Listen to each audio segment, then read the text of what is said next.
Hello. This is a taillight off of my one of my 1982 EXPs, and I polished half of it, and only half of it, so you can see it. Maybe you can tell which half is polished and which one ain't.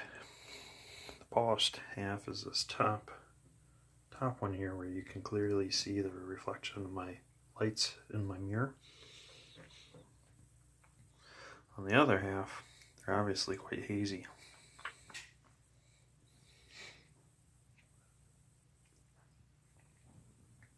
So how do you do it? Well, it's just like headlights. So this is all plastic material. So you just go about cleaning it like normal. Just wash it with soap and water first before you start the procedure. So then you're not rubbing any mud or dirt into them.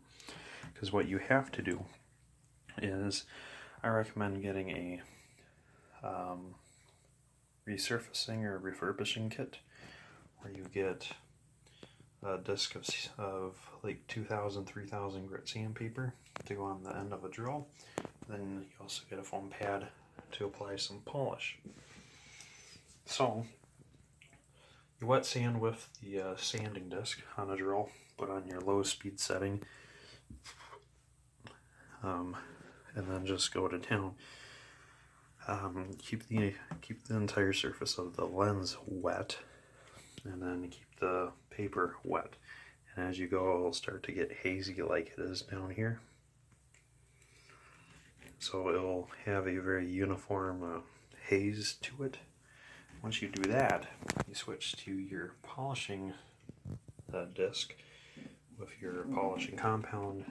You can use Mother's polishing compound, glass polisher, a paint polisher, whatever kind of polisher you want. They're usually fine on plastics.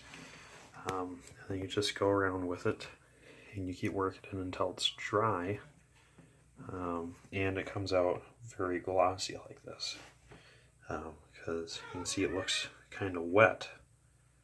It's so polished. There's still some light scratches that I got in here. I didn't spend too much time with the sanding, but you can always go back and do more. I only spent about five minutes on this top half, because bigger lights will take longer, smaller ones will take less. And these don't seem to fade as bad as other taillights or headlights. So that's how you go about it. It's not too hard. Again, you do all this with a drill, where it's not going to come out this good when you get to the polish. And you could spend 20 seconds sanding and an hour polishing, and it won't look this good. You need to spend at least 5 minutes for every 5 inches, so a minute per square inch on your light lens about sanding, and then a minute per inch again polishing. And that's just as a minimum. That'll get it to this state where it's presentable. But to get further scratches out, I need a lot more sanding. Just be gentle. It takes time. Pushing harder down on the tool will not make things go faster. It will not lead to such a pretty result. So just keep that in mind when you're working on these, and it should turn out as good as mine, or even better. So thanks, guys. Catch you later.